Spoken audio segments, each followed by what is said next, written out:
K phone കരാറിൽ അഴിമതി ആരോപിച്ച് പ്രതിപക്ഷ നേതാവ് നൽകിയ ഹർജിയിൽ വിമർശനവുമായി ഹൈക്കോടതി. ഹർജി പൊതുതാൽപര്യമാകുന്നത് എങ്ങനെയെന്ന് കോടതി ചോദിച്ചു. വിഷയത്തിൽ നിലപാട് അറിയിക്കാൻ സർക്കാരിന് നിർദ്ദേശം നൽകി. ഹർജി 3 ആഴ്ച കഴിഞ്ഞ് വീണ്ടും പരിഗണിക്കും.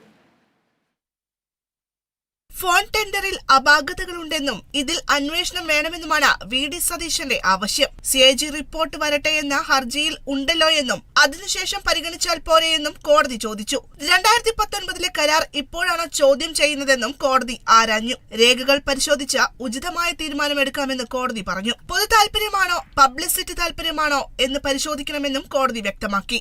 സംസ്ഥാന സർക്കാർ അടക്കം എതിർകക്ഷികൾക്ക് നോട്ടീസ് അയക്കേണ്ട ആവശ്യമില്ലെന്നും കോടതി നിരീക്ഷിച്ചു. ഹർജിക്കാരന് വേണമെങ്കിൽ ലോകായുക്തയെ സമീപിക്കാമല്ലോ എന്ന് സർക്കാർ കോടതിയിൽ അറിയിച്ചു. ഹർജിയിൽ ലോകായുക്തയെ വിമർശിച്ചതിനെതിരെ പ്രതിപക്ഷ നേതാവിന് ഹൈക്കോടതിയുടെ വിമർശനമുണ്ടായി. ലോകായുക്തയെ കൊണ്ട് കാര്യമില്ലെന്നും സമീപിച്ചിട്ട് പ്രയോജനമില്ലെന്നും ഹർജിയിലുണ്ടായിരുന്നു. അതിനാൽ കോടതിയുടെ മേൽനോട്ടത്തിൽ കേന്ദ്ര ഏജൻസി അന്വേഷിക്കണമെന്നായിരുന്നു ഹർജിക്കാരന്റെ ആവശ്യം. ഉത്തരവാദിത്തമുള്ള രാഷ്ട്രീയക്കാരൻ എന്ന നിലയിൽ ഹർജിയിലെ പരാമർശം അനുചിതമായെന്ന് കോടതി നിരീക്ഷിച്ചു. Kerala vision news, Kochi.